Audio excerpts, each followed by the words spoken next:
Blood was pooling on the white Carrara marble. A custom baccarat chandelier lay shattered in a million pieces across the foyer. Alexander, the ruthless head of the West Coast's most feared Korean syndicate, lay motionless, while his glamorous fiancée sobbed hysterically over his body. It looked exactly like a tragic, botched home invasion. But Naomi, the family's live-in maid, noticed three glaring mistakes. The blood was drying the wrong way. The twins' bedroom door was locked from the outside, and the dead boss's index finger was discreetly tapping a rhythm against the floorboards. You think you know how the rich and dangerous operate? Keep listening, because what happened next in that fortified Calabasas mansion wasn't a tragedy. It was a masterclass in psychological warfare, and Naomi was about to become its most vital player. The Reed estate sat at the very end of a private, gated road off Mulholland Drive, a sprawling modern fortress disguised as architectural art. Alexander Reed was a ghost in the Los Angeles social scene, yet his shadow dictated the movements of the city's underbelly. Born to Korean immigrants and adopting a wholly westernized name to navigate corporate America, Alexander ran a legitimate shipping empire that perfectly masked a syndicate controlling illicit logistics from Seattle to San Diego. Naomi Hayes didn't care about the shipping containers or the men in dark suits who visited at ungodly hours. A sharp, 28-year-old black woman from Chicago, Naomi was hired for one reason: to protect and care for Leo and Mia, Alexander's 4-year-old twins from a previous, tragically doomed marriage. Naomi was a professional. She had a background in early childhood development and a pragmatic, no-nonsense demeanor that had somehow impressed the notoriously icy Mafia boss during her interview. They need stability, Alexander had told her on her first day. His dark, calculating eyes piercing right through her. He was adjusting a platinum Rolex Daytona on his wrist. His voice smooth, but devoid of warmth. And they need someone who doesn't ask questions about my schedule. Naomi had simply nodded. I'm here for the children, Mr. Reed. Your schedule is your business. For 8 months, that arrangement worked perfectly. Naomi became the twins' entire world. She read to them, cooked for them, and created a bubble of innocence within the heavily guarded walls of the estate. But the equilibrium shattered the day. Camilla Sterling officially moved in. Camilla was a former runway model, a striking blonde with old money lineage and a penchant for the dramatic. She was Alexander's new fiancée, a strategic alliance disguised as a whirlwind romance. From the moment Camilla's designer luggage was carried through the grand mahogany doors, Naomi sensed trouble. Camilla didn't look at the twins with maternal affection. She looked at them like inconvenient pieces of furniture she hadn't chosen. More importantly, Naomi noticed the quiet, simmering tension between Alexander and Camilla. It was a cold war, fought in polite smiles and passive-aggressive silences.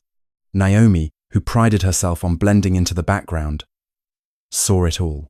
She saw Camilla slipping out to the terrace to make hushed phone calls on a burner phone, not the diamond-encrusted iPhone Alexander had bought her. She noticed the subtle flinches when Alexander entered a room, the way Camilla's eyes darted toward the security cameras hidden in the crown molding. Naomi kept her head down and her mouth shut. In a house run by a mafia boss, curiosity was a luxury that usually cost people their lives. She focused on the twins, but the atmosphere in the house grew heavier by the week. The guards patrolling the perimeter doubled. Alexander began sleeping in his home office, claiming he had late-night calls with overseas investors. One Tuesday afternoon, while Naomi was setting out a snack of sliced apples and peanut butter for the twins in the massive chef's kitchen, she overheard a fragment of a conversation that made her blood run cold. Alexander was standing in the hallway, his voice a low, lethal whisper. If she thinks she can hand over the port schedules to the West Side crew, let her. I want to see how far she's willing to go before I break her. Naomi froze, the paring knife hovering over an apple. He knew. Alexander knew Camilla was betraying him. He stepped into the kitchen a moment later, pouring himself a glass of sparkling water, as if he hadn't just been discussing a cartel war. He glanced at Naomi, his expression unreadable. Take the kids to the guest wing tonight, Naomi. They're painting the primary hallway tomorrow, and I don't want them breathing in the fumes. Of course, Mr. Reed, Naomi said, keeping her voice perfectly steady. There was no painting scheduled. Naomi knew the house staff's itinerary better than anyone. As she ushered Leo and Mia into the isolated guest wing that evening, a deep, unsettling intuition settled in her chest. Alexander was clearing the board, setting the stage. Whatever was going to happen tonight, he didn't want the children anywhere near it. The storm hit Los Angeles, uncharacteristically hard that night. Rain lashed against the floor-to-ceiling windows of the guest wing. Naomi had put the twins to bed hours ago, reading them Where the Wild Things Are, until their breathing grew heavy and even. It was 2:14 a.m. when the house shuddered. It wasn't thunder. It was the distinct, terrifying sound of heavy wood splintering, followed immediately by the sharp crack, crack, crack of suppressed gunfire. Naomi shot up from her bed, her heart hammering against her ribs. Her first instinct was the children. She sprinted across the hall to their room, relieved to find them still dead asleep, their sound machine drowning out the distant chaos. She locked their door, engaged the secondary deadbolt, and pulled her phone from her pocket. No signal. The estate's cell jammers had been activated. A blood-curdling scream echoed through the sprawling house. It was Camilla. Naomi's breath hitched. Standard protocol dictated she stay locked in the safe room with the kids. But she heard something else. A heavy, rhythmic thudding coming from the main corridor, moving toward the guest wing. If someone was coming for the twins, hiding wouldn't save them. She grabbed the heavy brass fire poker from the guest suite's hearth, her knuckles turning white, and cracked the door open just an inch to peer into the darkened hallway. The sheer scale of the destruction was jarring. The antique vases lining the corridor were smashed. Bullet holes chewed through the expensive silk wallpaper. Naomi crept forward, her bare feet making no sound on the plush carpets. As she reached the mezzanine overlooking the grand foyer, she looked down and clamped a hand over her mouth to stifle a gasp. The front doors were blown wide open. The massive baccarat chandelier had been dropped, crushing the grand piano below it. And there, in the center of the white marble floor, lay Alexander. He was completely motionless, a dark pool of blood spreading rapidly from beneath his torso. Camilla was kneeling beside him, her silk nightgown stained red, shrieking hysterically into a phone. "Help! Please! Oh my God! They shot him! They broke in and shot him!" She wailed, her voice cracking with perfect, agonizing terror. Naomi's knees nearly gave out. The boss was dead. The immovable object had been toppled, but as Naomi stared down at the gruesome scene from the shadows, the initial shock began to recede, replaced by the cold, analytical observation that had kept her alive in Chicago's toughest neighborhoods. Something was glaringly wrong with this picture. First, the blood. It was pooling fast, but it looked incredibly thick, almost syrupy under the emergency backup lights. Worse, it was spreading uphill toward the slight incline of the entryway, ignoring the basic laws of physics. Second, the perimeter security. Alexander employed a dozen ex-military guards. Even if a rival crew had breached the gates, there would be bodies. There were no bodies, just Alexander's. Third, Camilla. The fiancée was crying flawlessly, but her hands were entirely clean, not a drop of blood on her manicured fingers, despite supposedly clutching her dying lover. And then, Naomi saw it. Alexander's left hand was sprawled out toward the grand staircase. His index finger, previously limp, twitched. Then it tapped the marble. Tap, tap, tap, tap. It wasn't a death spasm. It was deliberate. Naomi shrank back into the shadows, her mind racing. He's not dead. He's faking it. But why? Why orchestrate this massive, traumatic theatrical production? Naomi remembered the whispered conversation in the hallway. I want to see how far she's willing to go before I break her. Alexander hadn't been the victim of a hit. He had orchestrated his own assassination to trap Camilla. He wanted to see exactly what she would do. who she would call, and how she would act when she thought the king was dead and the empire was hers. Suddenly, heavy boots sounded on the marble below. 3 men in tactical gear stepped into the foyer. They didn't look like paramedics or police. They wore blank black masks. "Is it done?" one of the masked men asked. His voice rough. Camilla stopped crying instantly. The hysterical fiancée vanished, replaced by an expression of cold, hard triumph. She stood up, brushing off her knees, entirely unbothered by the corpse at her feet. "It's done," Camilla said smoothly. He didn't even see it coming. "Get the safe open in his office. I want the bearer bonds and the routing numbers before his lieutenants realize he's gone." Naomi felt physically sick. Camilla had actually ordered the hit. She thought these men were her accomplices, the hit squad she had hired. "What about the kids?" the masked man asked. Camilla waved a dismissive hand. "Leave them in the guest wing. Let social services deal with them tomorrow. Just get the money." Naomi's grip on the fire poker tightened until her hands shook. She could tolerate cartel games. She could ignore the illegal money and the power struggles. But the moment Camilla casually discarded the safety of Leo and Mia, a switch flipped inside Naomi. Down below, the masked men nodded. But instead of heading toward the office, the lead man reached down and casually grabbed Alexander by the shoulder. "You hear that, boss?" the masked man said. Camilla froze. Alexander Reed opened his eyes. Slowly, fluidly, the dead man rose to his feet, ignoring the fake blood dripping from his shirt. The air in the foyer turned instantly to ice. Alexander wiped a streak of synthetic blood from his cheek, his dark eyes locking onto his fiancée, with predatory, terrifying calm. "Social services? Camilla?" Alexander murmured, his voice echoing in the dead, silent house. "That's a bit cold, even for you." Camilla stumbled backward, her face draining of all color. She looked wildly from Alexander to the masked men, realizing in a crushing instant that the hitmen she had paid off had belonged to Alexander all along. The betrayal she thought she was executing had been a carefully controlled simulation. "Alexander," she stammered, her voice high and thin. This isn't. They forced me to save it." Alexander snapped, the quiet menace in his voice far more terrifying than a shout. He snapped his fingers. The masked men immediately grabbed Camilla by the arms, dragging her toward the basement stairs. She began to scream, thrashing violently, but it was useless.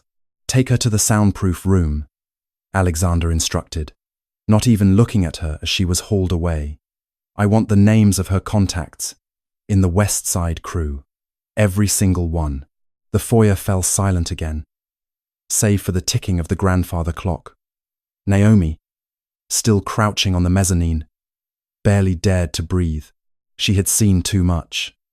She knew that in Alexander Reed's world, there were no innocent bystanders. If he knew she had witnessed the unraveling of his fake assassination, she would be a loose end. She turned to crawl back toward the guest wing, praying the thick carpet would muffle her movements. "You can come out now, Naomi." The voice sliced through the darkness like a blade. Naomi froze. Down in the foyer, Alexander wasn't looking up at her, but he was addressing her directly. He reached into his pocket, pulled out a pristine white handkerchief, and calmly wiped his hands. "The infrared sensors on the mezzanine tripped 3 minutes ago," Alexander said, looking up slowly. His eyes found exactly where she was hiding in the shadows. "Come down here." Naomi swallowed the lump of terror in her throat. She could run, but she knew she wouldn't make it to the front gate, and she would never leave the twins behind. Gathering every ounce of courage she possessed, she stood up, keeping the heavy brass fire poker at her side, and walked down the grand, sweeping staircase. She stopped on the bottom step, just a few feet from the bloody, shattered ruins of the foyer. She met his gaze directly, refusing to look at the ground. Alexander tilted his head, studying her. He noticed the fire poker in her hand. A faint, humorless smirk touched the corner of his mouth. "Were you planning to use that on me? Or on my ex-fiancée?" he asked. Whoever tried to open the children's door, Naomi answered, her voice surprisingly steady. Alexander stared at her, in silence for a long moment. He was recalibrating. He had hired a quiet, obedient nanny. He hadn't expected someone with steel in her spine.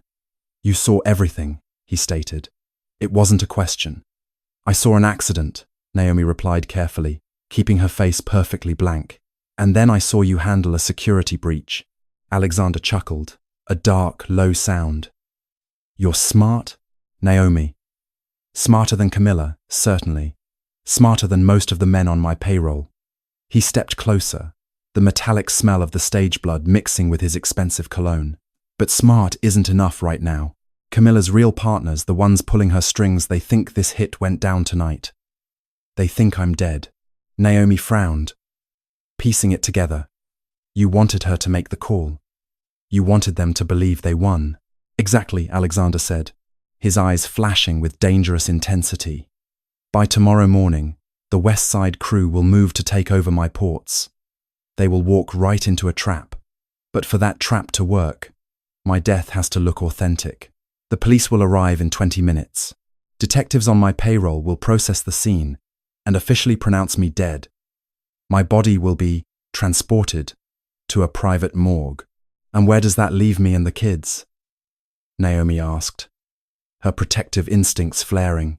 It leaves you playing the role of a lifetime, Alexander said. He reached out and gently took the fire poker from her trembling hand, tossing it onto a nearby armchair. You are going to be the hysterical, traumatized maid who found my body. You are going to tell the police that a masked crew broke in, shot me, and kidnapped Camilla. Naomi's eyes widened. Kidnapped? Camilla isn't going to be seen again, Alexander said coldly. But her disappearance needs to look like collateral damage from the hit. You will stick to the script. Tomorrow my lawyer will arrive and read a contingency will, placing the twins entirely in your custody, moving you to a secure penthouse downtown. Naomi shook her head, feeling the walls closing in. I'm a nanny, Mr. Reed. I don't do police interrogations. I don't do cartel cover-ups. You do now, Alexander said, stepping into her personal space. His intensity was suffocating.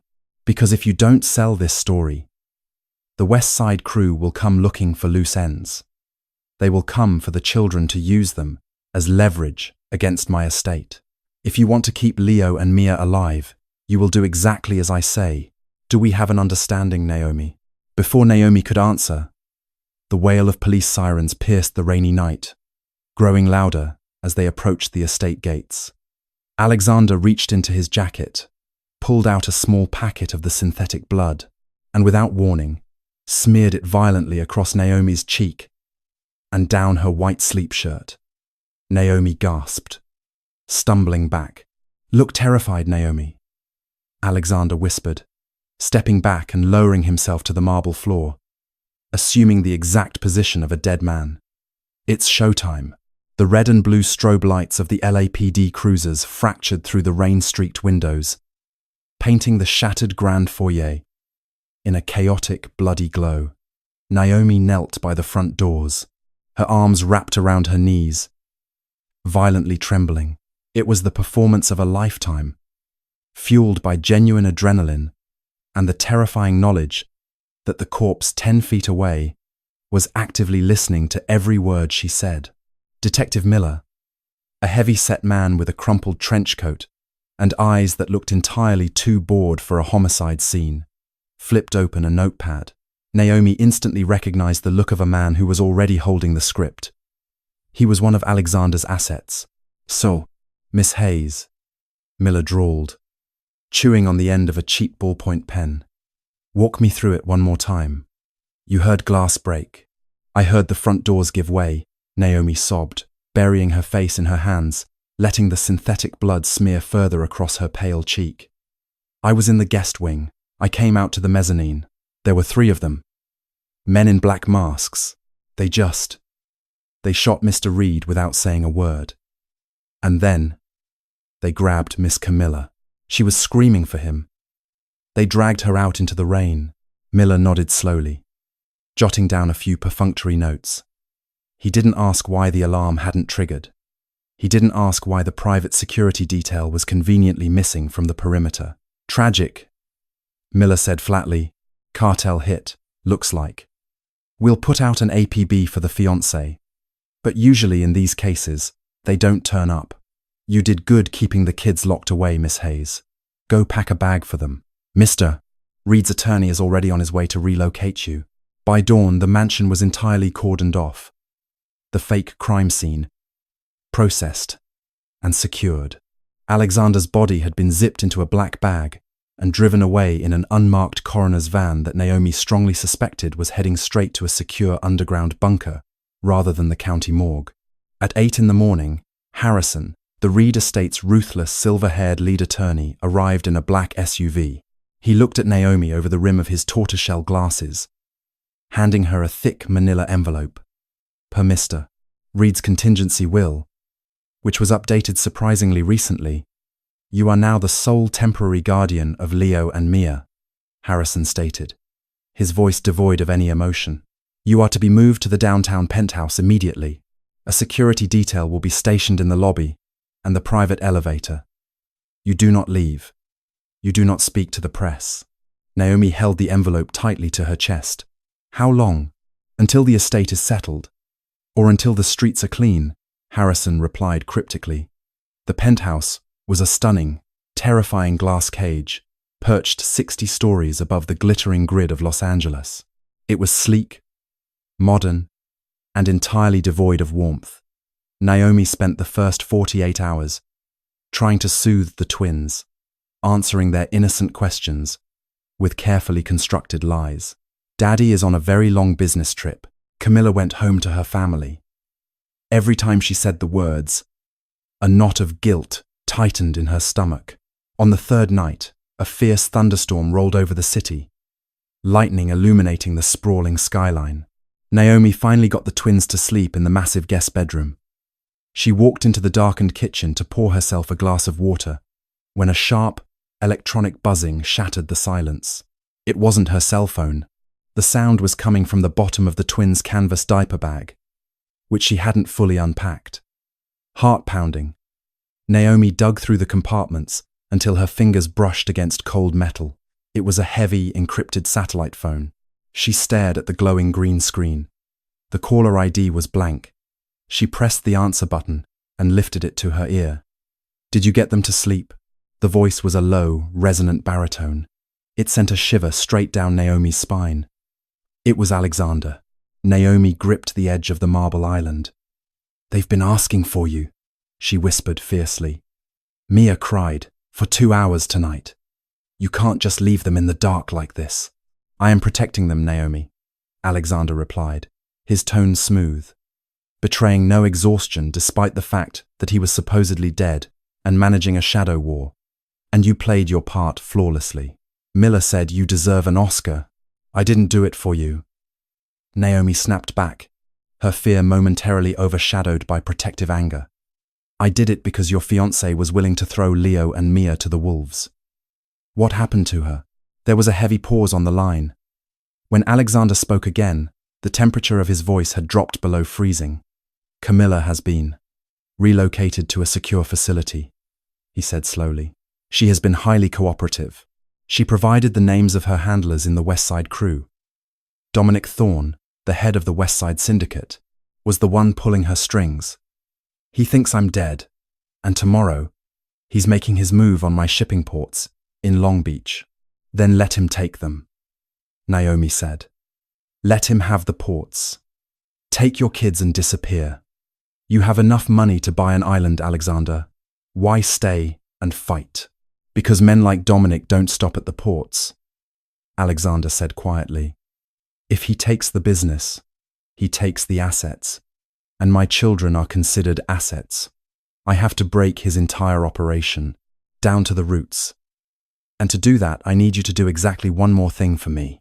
Naomi closed her eyes, pressing her forehead against the cool glass of the kitchen window. What?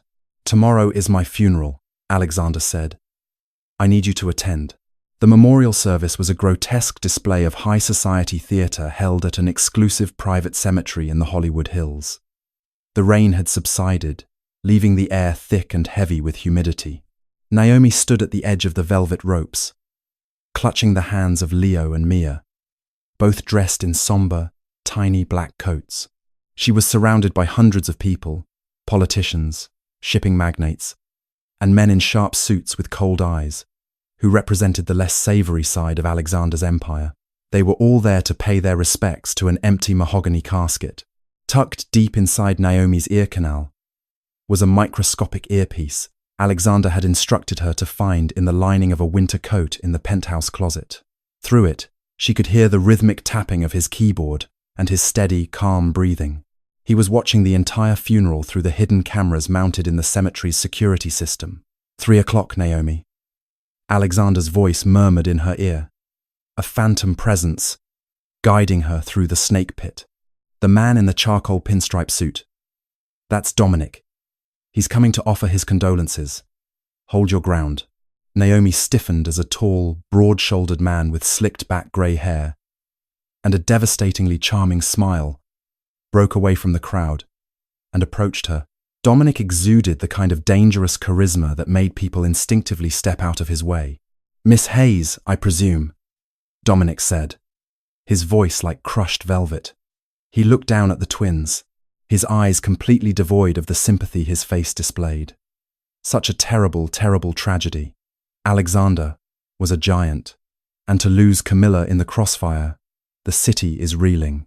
"Thank you, Mr. Thorne," Naomi said, keeping her voice perfectly even, remembering the dossier Alexander had briefed her on over the phone. "The family appreciates your support." Dominic stepped a fraction of an inch closer, invading her personal space. The scent of his heavy cologne was suffocating.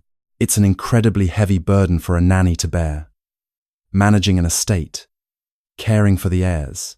If you ever find yourself overwhelmed, the West Side community is always happy to offer assistance. Security, financial guidance. We wouldn't want anything to happen to Alexander's legacy. It was a blatant threat, veiled as a polite offer. He was telling her he intended to take the children and the empire. "Don't blink, Naomi," Alexander whispered in her ear. "Tell him the legacy is secured." Naomi lifted her chin, meeting Dominic's predatory gaze without flinching. Mr. Reed was a meticulous planner. Mr. Thorne. His legacy is entirely secured.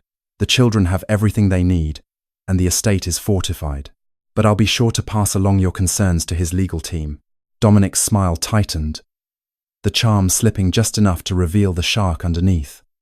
"Fortresses can be breached, Miss Hayes. Ask Alexander." He gave a slight bow and walked away, disappearing into the sea of black umbrellas. "Perfectly handled," Alexander said softly. And for the first time, Naomi heard a trace of genuine warmth in his voice. "You have ice in your veins, Chicago. I'm impressed. Just finish this," Naomi muttered under her breath, turning the twins toward the waiting armored SUV, before he decides to breach the penthouse. Over the next week, the dynamic between Naomi and the phantom Mafia boss shifted profoundly. The satellite phone became their lifeline. Alexander called her late at night, long after the twins were asleep. What started as tactical briefings turned into hours of conversation. Sitting in the dark on the plush sofa, watching the city lights, Naomi listened to the man she had previously thought was a soulless monster. He told her about his father, a ruthless man who built the syndicate with blood, and how Alexander had spent his life trying to legitimize the empire while keeping the violent wolves at bay. He asked her about her life before Los Angeles, about the neighborhood in Chicago that taught her how to recognize the sound of a suppressed weapon. "You didn't have to stay," Alexander told her one night, his voice a low rumble through the speaker. "When the shooting started, you could have locked the door and let whatever happened, happen. But you grabbed a fire poker and came out to protect my blood. They're innocent," Naomi replied simply. "Someone has to be. I'm not," Alexander said, the weight of 1,000 sins in his tone. "When this is over, Naomi, when the West Side crew is dismantled, you will have a choice. I can give you a new identity, enough money to never work again, You can leave this world entirely. Naomi stared out at the sprawling, glittering expanse of the city. A week ago, she would have taken the offer in a heartbeat. But now, listening to the quiet vulnerability of the ruthless king, who was burning down his own kingdom to protect his children, something within her hesitated. She had become his anchor to humanity in the dark. Just focus on taking down Dominic, Naomi said softly. We can talk about my retirement later. The trap at the Long Beach shipping ports was set perfectly. Alexander had deliberately leaked forged documents, suggesting a massive, unprotected shipment of untraceable bearer bonds was arriving at midnight on Thursday. It was bait too sweet for Dominic to ignore. Thursday evening arrived, thick with tension. Naomi had the twins occupied with a movie in the media room of the penthouse. The private elevator to their floor had been locked down by Harrison, the lawyer, ensuring absolute security. At 10:00 p.m., the satellite phone buzzed. Naomi snatched it up. It's going down, Alexander said, the sounds of distant sirens and shouting echoing through his end of the line. Dominic's men took the bait. The feds are swarming the docks right now. We caught his entire lieutenant's crew red-handed. Naomi let out a breath. She felt she had been holding for a week. It's over? Dominic is finished? Dominic wasn't at the docks, Alexander said.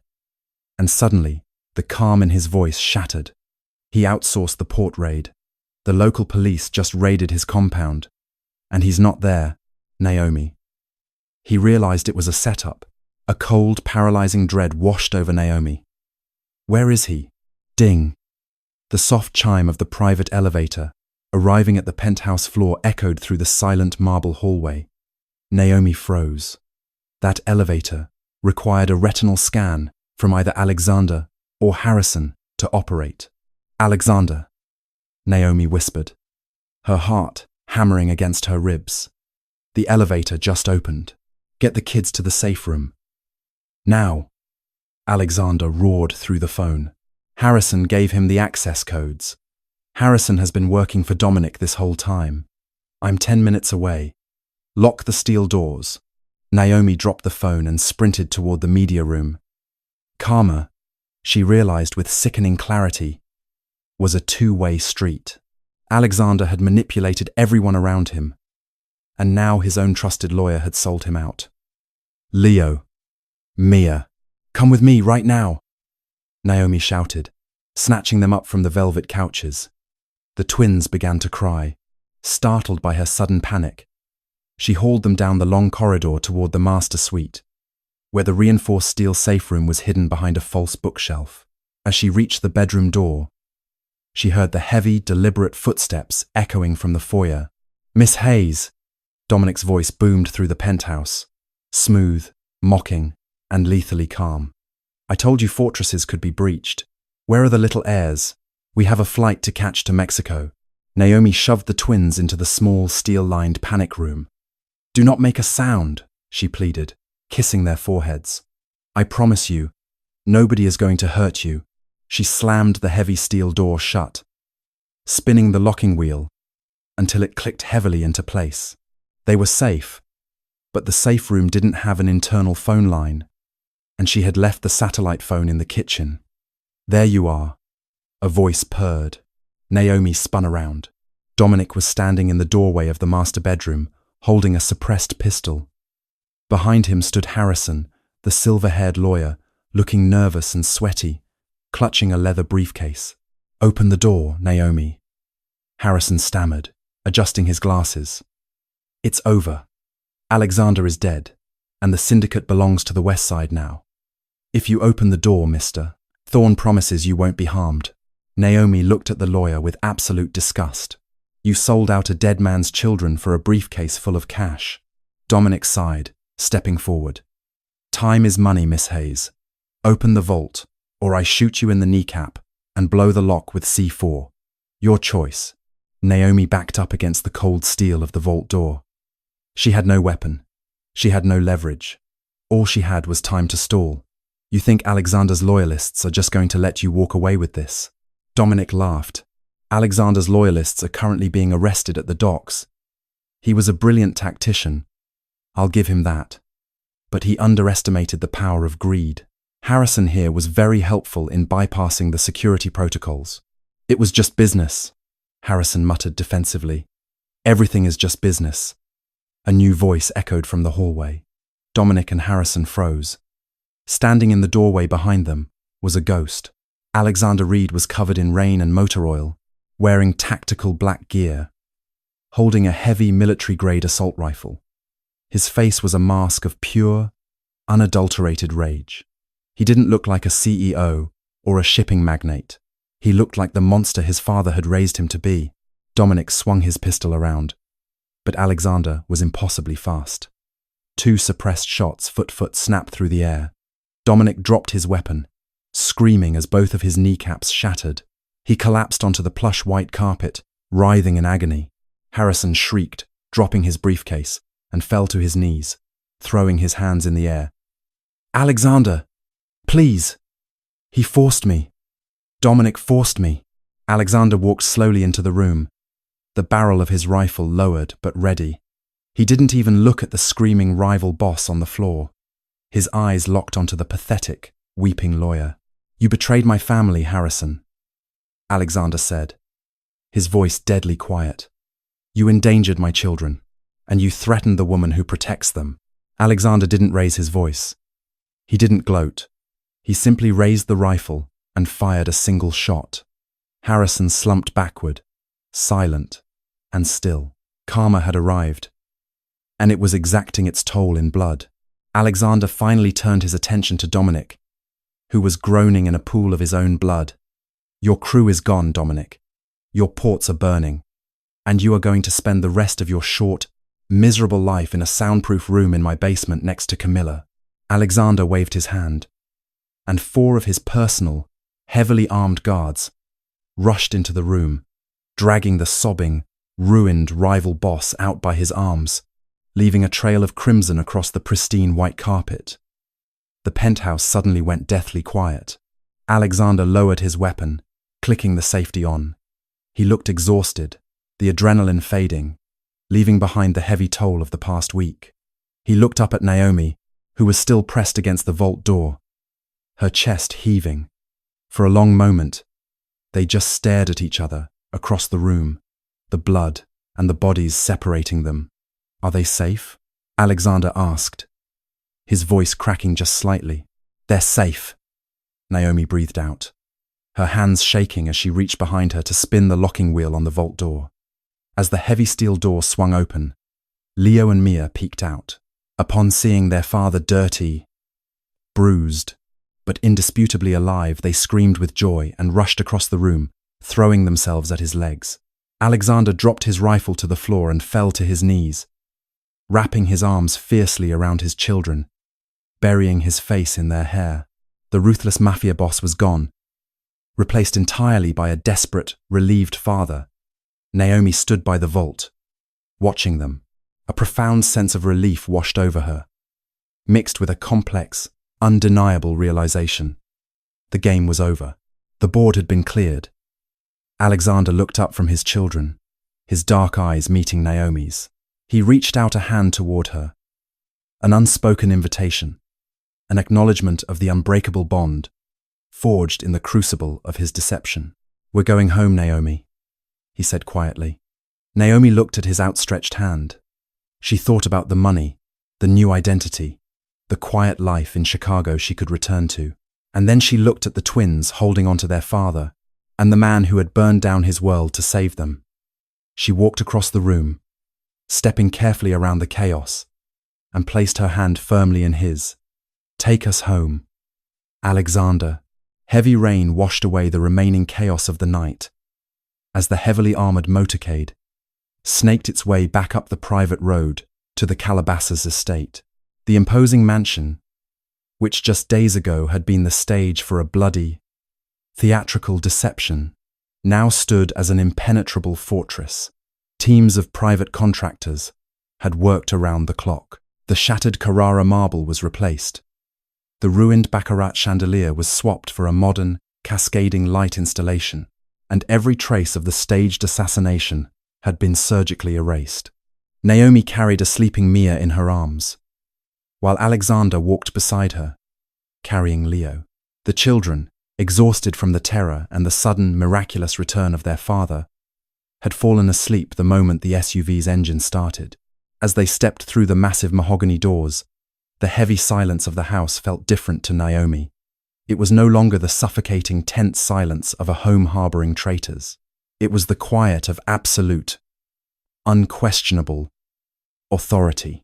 Alexander had purged his empire, and the air was finally clean.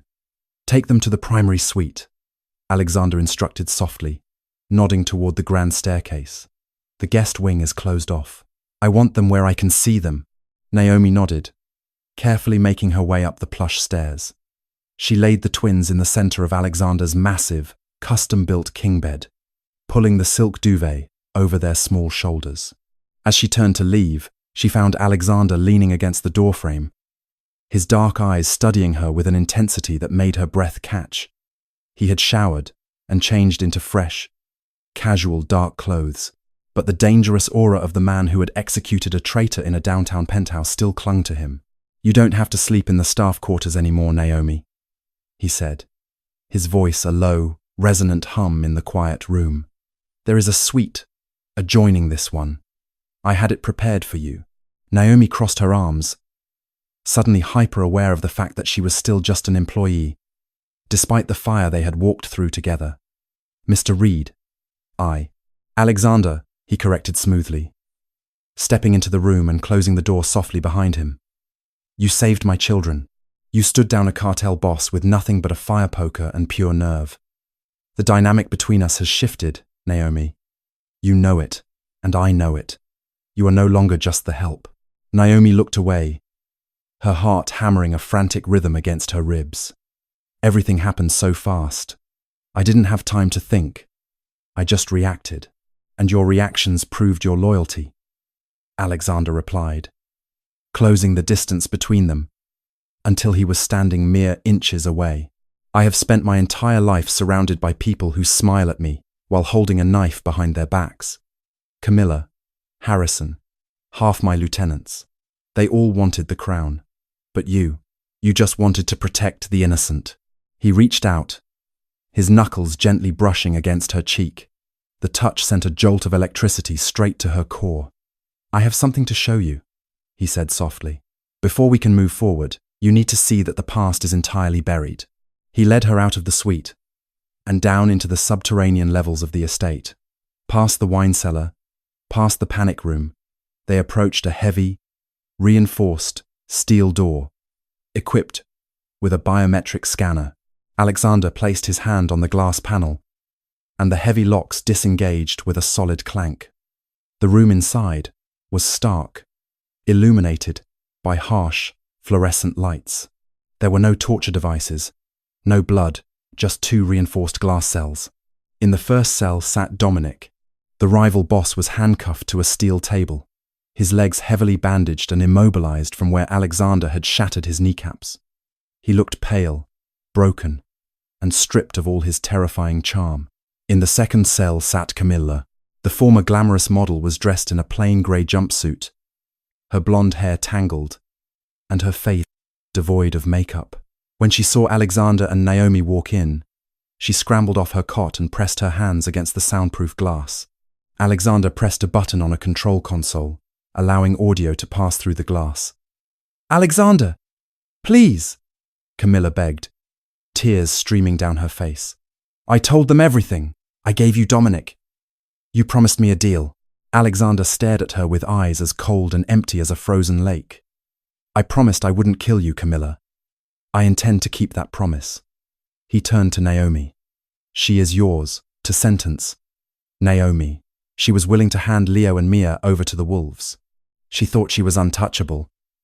"Tell me what you want done with her." Naomi stared at the woman who had made her life a living hell for 8 months. She remembered the cold dismissals, the sneers, and the horrifying nonchalance with which Camilla had ordered the twins to be abandoned to social services. Karma had finally caught up, and it was sitting right in front of her, begging for mercy. "Don't kill her," Naomi said, her voice completely steady, echoing in the sterile room. "Death is too quick. She wanted to be a queen. She wanted the money and the status. Take it all away. Alexander smiled, a dark, predatory curve of his lips. He looked back at Camilla. You heard her, Alexander said smoothly. Tomorrow morning, you are being transferred to a maximum security federal holding facility in Nevada. I have anonymously provided the FBI with every ledger, every burner, phone record, and every wire transfer proving your involvement in racketeering and conspiracy to commit murder. You will spend the next 40 years in a concrete box. Camilla, and nobody in the socialite world will ever say your name again.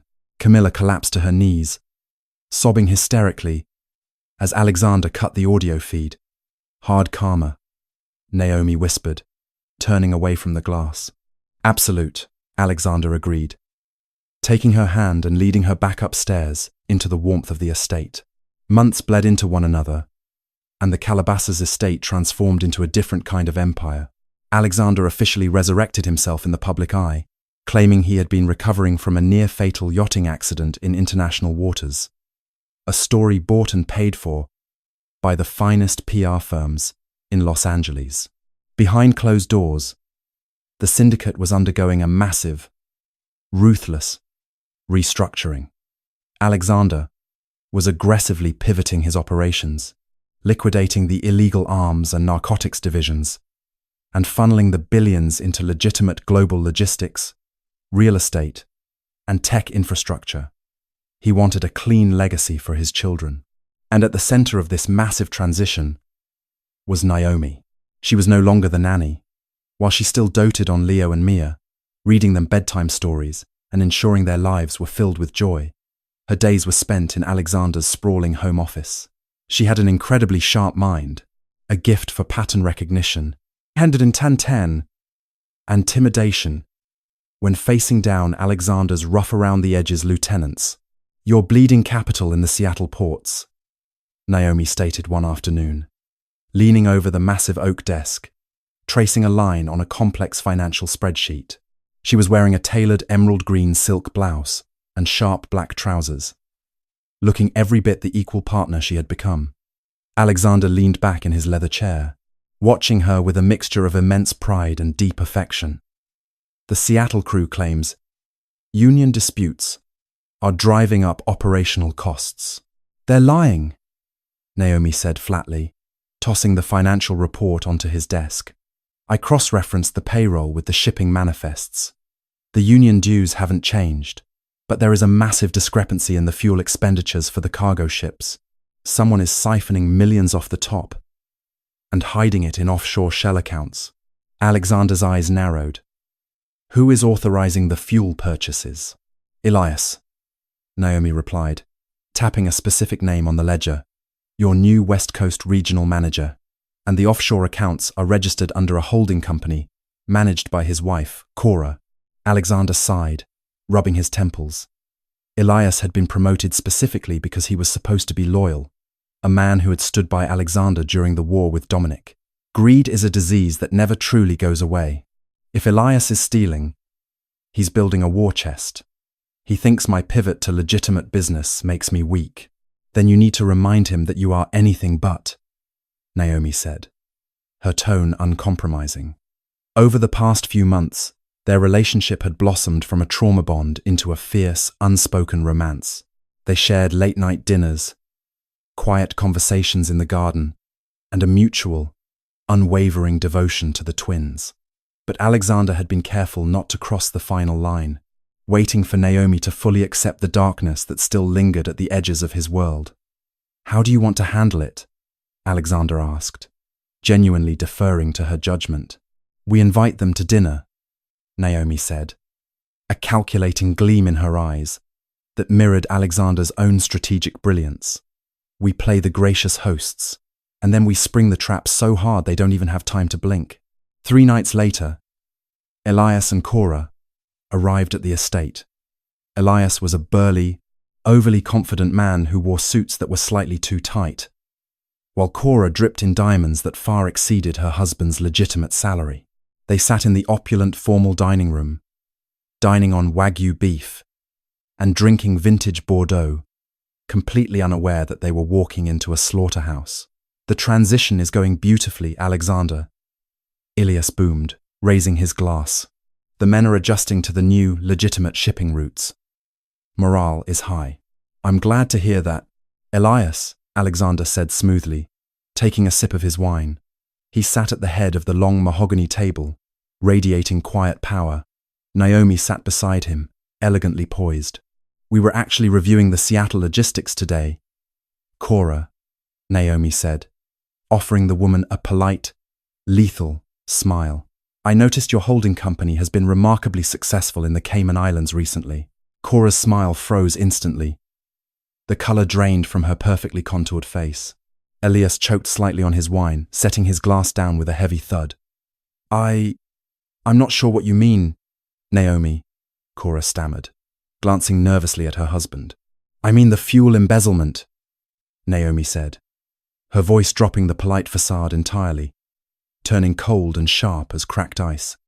$16 million siphoned over the last 4 months, laundered through marine supply companies and deposited directly into your private accounts. Elias stood up, his chair scraping violently against the hardwood floor. His face turned a dangerous shade of crimson. Are you letting the Maid audit my books, Alexander? This is an insult. I stood by you when the West Side crew attacked. Alexander didn't raise his voice. He didn't even stand up. He simply looked at Elias, the temperature in the room plummeting. Sit down, Elias. Elias hesitated, his chest heaving, before slowly sinking back into his chair. Naomi is not the Maid, Alexander stated, his voice a low, terrifying rumble. She is the architect of my new empire, and she caught you stealing from my children's future. You thought my move toward legitimate business made me soft. You thought I wasn't paying attention. Alexander, we can explain. Elias panicked, raising his hands defensively. It was an accounting error. The unions. Save it, Naomi interrupted, tossing a thick manila folder onto the center of the table. Everything is in there. The wire transfers, the fake invoices, the emails. You built a war chest, Elias. You were planning to split the Seattle faction off from the main syndicate. Karma has a funny way of balancing the books, Alexander added, finally standing up, towering over the terrified couple. You stole 16 million. So, as of this morning, my hackers have drained every single one of your accounts. Legitimate, offshore, retirement, all of it. We also transferred the deeds to your properties into the Reed estate's name. Cora began to cry, burying her face in her hands. We have nothing left. You have your lives, Naomi said coldly, which is more than you would have given Alexander if your little rebellion had gained traction. You are stripped of your rank, Elias. You are expelled from the syndicate. If I ever see either of your faces in Los Angeles again, the evidence in that folder goes straight to the Department of Justice. Get out, Alexander commanded. Elias and Cora scrambled out of their chairs, fleeing the dining room without another word, leaving their expensive wine unfinished, and their lives entirely ruined. When the heavy front doors slammed shut, silence descended over the dining room again. Alexander turned to look at Naomi. She was breathing slightly heavy, the adrenaline of the confrontation fading, leaving behind a glowing, fierce confidence. Alexander walked around the table, pulling her gently from her chair. He didn't say a word as he wrapped his arms around her waist, pulling her flush against his chest. The Shadow Queen, he murmured, his lips brushing against her ear. You handled them flawlessly. You protected the family. Naomi looked up into his dark, fathomless eyes, feeling the sheer, undeniable magnetism that had been pulling them together for months. I told you. I protect what's mine. Alexander's breath hitched. He brought his hands up to cup her face, his thumbs gently stroking her cheekbones. Are we yours, Naomi? Am I yours? Always, Naomi whispered. Alexander didn't hesitate anymore. He brought his lips down onto hers, kissing her with a desperate, all-consuming passion. It was a kiss that sealed their partnership, a collision of two worlds that had forged something entirely unbreakable in the fires of betrayal and survival. Naomi kissed him back fiercely, her hands tangling in his dark hair, entirely surrendering to the man who had laid his empire at her feet. Gilded chandeliers cast a warm, golden glow across the grand ballroom of the newly constructed Reed Logistics Tower in downtown Los Angeles. A year had passed since the violent storm that purged the syndicate, and the dark, blood-soaked history of Alexander's empire was now entirely buried beneath a polished veneer of legitimate global commerce. Naomi Hayes, no longer the quiet observer in the shadows, commanded the center of the room. She wore a breathtaking, custom-designed midnight blue gown that moved like liquid velvet, her posture radiating an untouchable confidence. She was currently holding court with 3 high-profile international shipping magnates who had initially mistaken her for nothing more than Alexander's beautiful companion. "It's a rather bold move, Miss Hayes," Richard, an older, condescending British billionaire, noted, swirling his champagne with a skeptical smirk. "Acquiring the Pacific shipping ports so aggressively.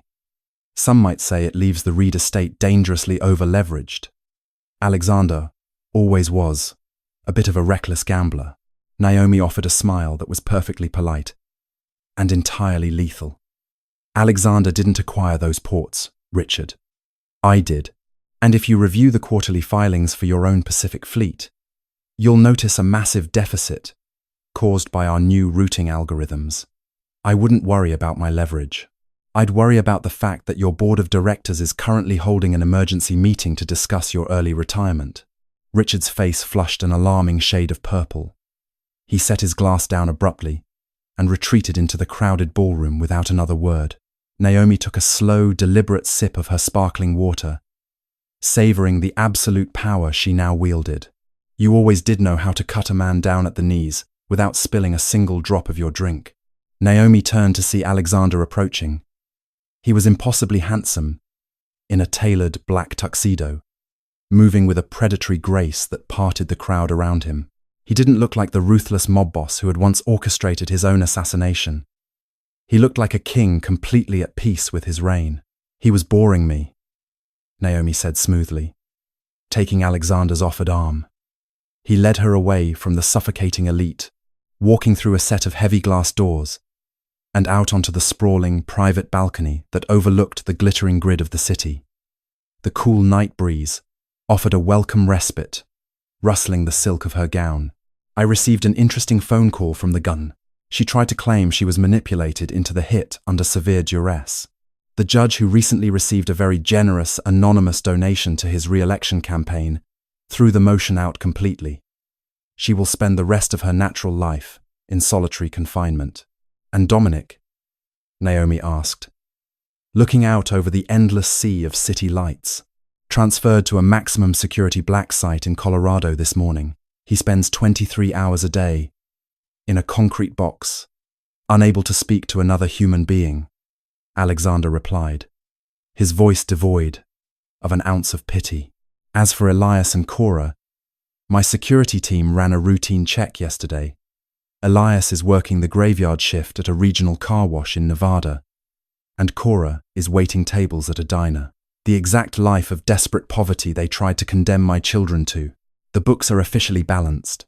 Naomi nodded slowly, feeling a profound, settling sense of closure in her chest. The universe had a way of delivering hard, unforgiving karma, especially when Naomi and Alexander helped steer the wheel. Inside the ballroom, Leo and Mia ran past the glass doors, chasing each other and giggling joyfully. They were dressed in miniature formal wear, safe, thriving, and blissfully unaware of the monsters that had once lurked within the walls of their home. Alexander turned fully toward Naomi. The playful arrogance faded from his expression, replaced by a deep, raw vulnerability that he reserved solely for her. He reached into his tuxedo jacket. "When you first came into my house," Alexander said softly, his dark eyes locking onto hers, "you were just trying to do your job and protect those kids. Instead, I dragged you into a brutal war.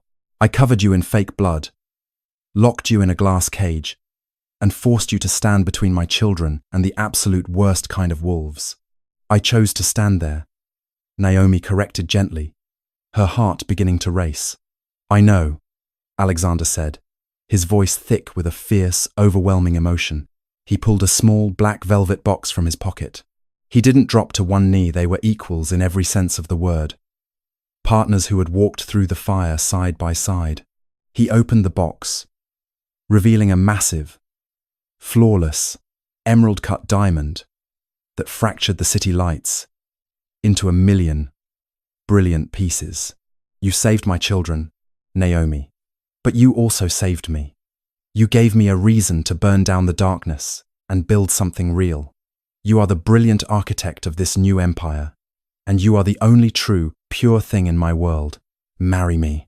Let the entire world know exactly who holds the real power in this family. Naomi looked from the stunning, heavy diamond to the man who had surrendered his entire criminal empire just to protect her and his children.